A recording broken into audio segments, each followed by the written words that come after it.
Hi class, I wanted to cover section 20, logarithmic functions today.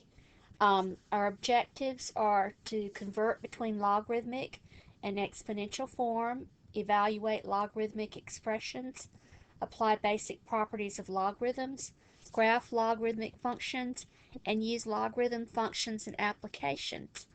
So, the logarithmic function with base b is the inverse of the exponential function with the same base. So what is a logarithmic function? A logarithmic function, well, I just said that, with base b is the inverse of the exponential function with base b. So consider the exponential expression 2 to the x equal 8. So we want to know what the value is of x. So 2 to what power gives me 8? Well, we know that 2 cubed gives me 8. So the way we say this and say, instead of saying 2 to the x equal 8, what is the value of x? We call that value of x log base 2 of 8. So what this log base 2 of 8 means is it means what power do I raise to the number 2 to get 8, and that number is 3.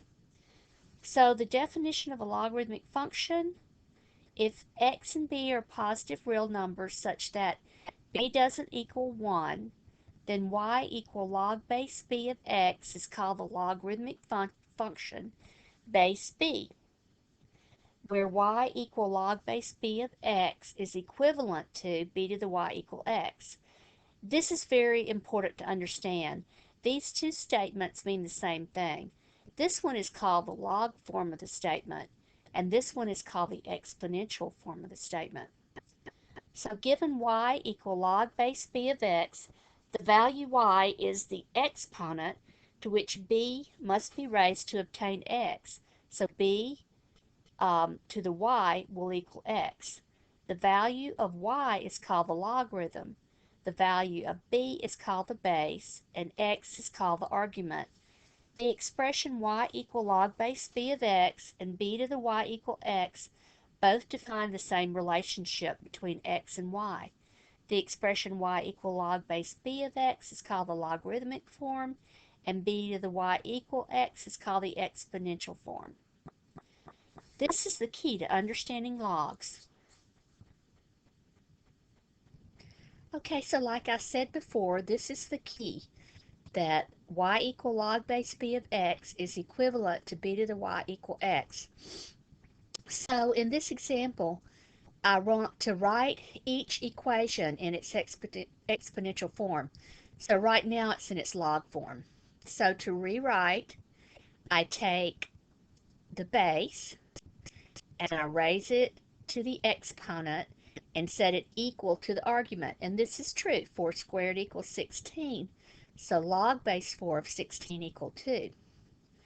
Now here I've got log base 5 of 0.2 equal minus 1. So I take 5, I raise it to the exponent, and it's equal to the argument of the log. This is true because 5 to the negative 1 is 1 over 5, and that is 0.2. Number 3, I take the 8, the base, I raise it to the 0 and set it equal to the argument, and this is true. This one, I take the 23, I set it equal to the, I raise it to the exponent, and I set it equal to the argument. Now, in this example, I'm giving the equation in exponential form, and I want to rewrite it into log form. So I've got 2 to the 4th equals 16, so that means log base 2 of 16 equal 4. So this is the way that everything goes. So the base is the base of the log, this is the argument, and this is the exponent. So I have log, I rewrite it as log base 27 of 3 equals 1/3. And then I rewrite this one. First of all, I rewrote it, and so I said log of 1/4, or base 1/4 of 16 equal minus 2. Now, is that true? Well, what that would mean is 1/4 to the minus 2, but remember, if it's a negative exponent, you can just take the reciprocal of the argument here, or the base, and make the exponent positive, and so that does work out. We're going to evaluate some logarithmic expressions. The way to do that is first rewrite it in exponential form, so that you understand what you're doing. So I've got log base 12 of 144, so I set it equal to y. That means that 12 to the y equal 144. So you're looking for the exponent that you raise 12 to get 144. That exponent is 2. So log base 12 of 144 is equal to 2. Now this says log base 64 of 8, and I set it equal to y. That means that 64 to what exponent is going to give me 8? Well, the square root of 64 is 8.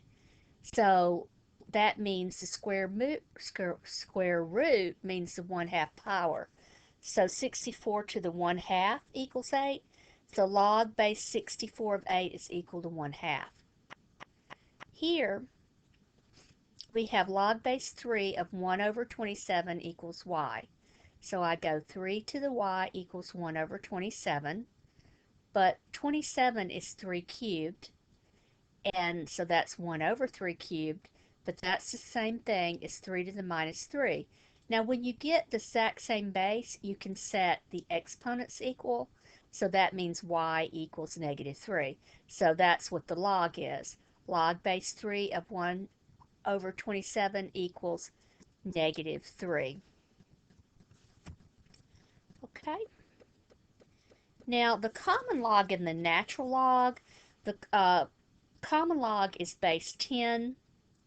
And you don't write the base, you just write log. There is a button on your calculator that just says log. And let me bring the calculator.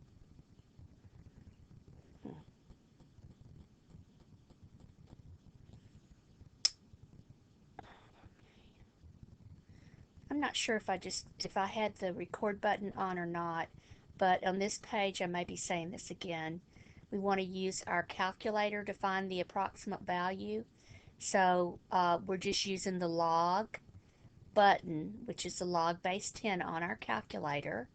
So I brought up my calculator, and so you can do log 200, and you can do natural log. You can check me on this. I may have already said this to you.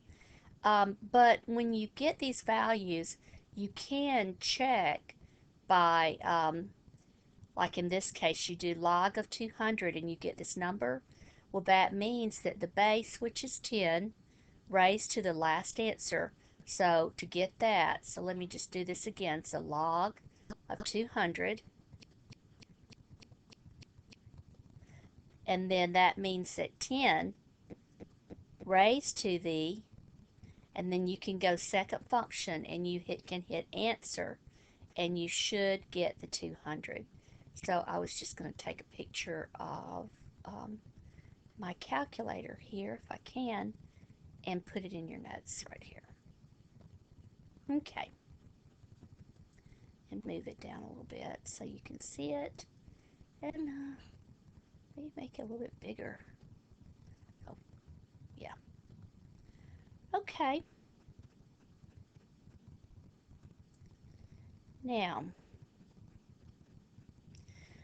basic properties of logs. Log base b of 1 is 0 because when you take the base and raise it to 0, you get 1.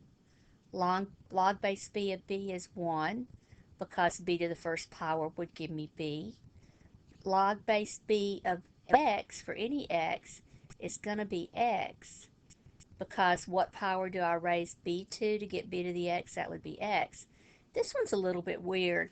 If you take the base and raise it to log base b of x, you get x. Now, that's because the exponential function base b and the logarithmic function base b are actually inverse functions of each other. And remember, if you do the composite of a function and its inverse, you just get back whatever you put in. That's what we're doing right here. We're doing the composite of the exponential function and the log function with the same base, and we get back x. Okay, so those are some properties that we can use. So in this example, I want to simplify log base 19 of 19. Well, if I go through and I set this equal to y, and I rewrite it in my exponential form, that means 19 to the y is equal to, so 19 to the y is equal to 19. So y would be equal to 1. Here, the base is 10, so this means 10 to the y equal 10. So y is equal to 1. So log base 10 of 10 is 1. Log base 19 of 19 is 1. Natural log of e. Well, this is the same thing as saying log base e of e, and it's also equal to 1. Now, log of any number, except, as long as it's got a valid base, log base any number of 1 is going to give me 0. Because if we rewrite this in exponential form, the base to what power gives me 1? That power is 0. And so it doesn't matter what the base is. And then log base 30 of 30 to the 10th is going to give me 10. So if you wrote it in exponential form, 30 to the y equals 30 to the 10, so y is equal to 10. More examples.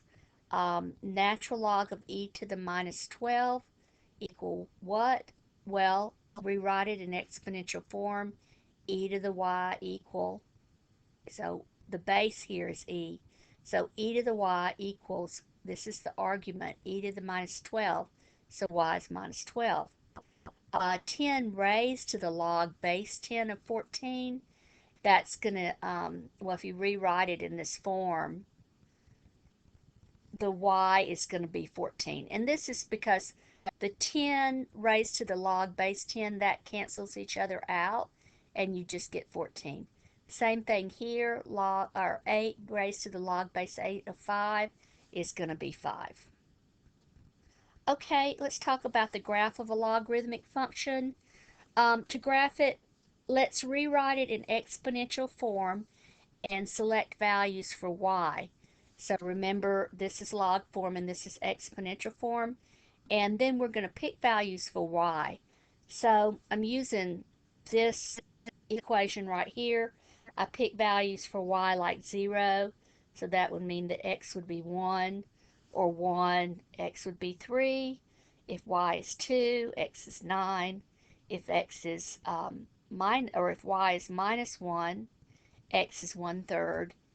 If y is minus 2, x is negative 1/9. And if y is negative 3, x is 1 over 27. And I look at the graph of it by plotting these points, and it's going to have this type of look. Now, it's going to have a vertical asymptote. Remember, the argument of the log must be positive. It can't be 0 or negative. And the closer the argument gets to 0, the more negative the log becomes. So there's a vertical asymptote right here. And now this may be the first time we've seen a vertical asymptote when it didn't have to do with a rational function. But other types of functions can have vertical asymptotes, and the log function does. It has a vertical asymptote at x equals 0. It doesn't have a horizontal asymptote. This just keeps going on and on and on. Up, up, up. And then the graph of y equal b to the x and the graph of y equal log base b of x, so these are the same base, and they're inverse functions of each other. They're reflections across the line y equal x. And the exponential function is going to go through 0, 1. So if x is 0, my y is 1. The logarithmic function is going to go through 1, 0. So if x is 1, my y is 0. The domain of the exponential function is from negative infinity to infinity, and its range, see, it has a horizontal asymptote at y equals 0. So its range is from 0 to infinity, and it passes through 0, 1. The log function, its domain is from 0 to infinity, and its range, so it doesn't, it goes, the x value gets closer and closer to 0, but it is never actually 0. The range, it keeps going down and it keeps going up. So the range is from negative infinity to infinity. Notice it has a vertical asymptote at x equals 0, and it passes through the point 1, 0. So notice that this is true about the domain and range of a function and its inverse. The domain of one function is the range of the other function, and vice versa. So let's see what else we have. Do we have something else? Yes. We have some graphs. Give the domain and range an interval notation and determine the vertical asymptote. So this function y base 2, or I mean log base 2 of x plus 3, what it's going to do is going to shift the graph of y equal log base 2 of x left 3 units because I'm adding 3. So it just shifts it left. And then y equal minus log base 2 of x, it's going to reflect y equal log base 2 of x across the x-axis. Now, you can actually graph this with your calculator. If you go to math, so let me show you on your calculator. Let's get rid of this, and let's go to where it says math, and then go down, arrow down, and see where it says log base. If you hit enter, you can enter the base, and then you can enter the argument. Now, if you're trying to graph something, you would want to do this in your, and hold on a minute, let me go change my mode here. This was for my calculus class. Let's see. Right here.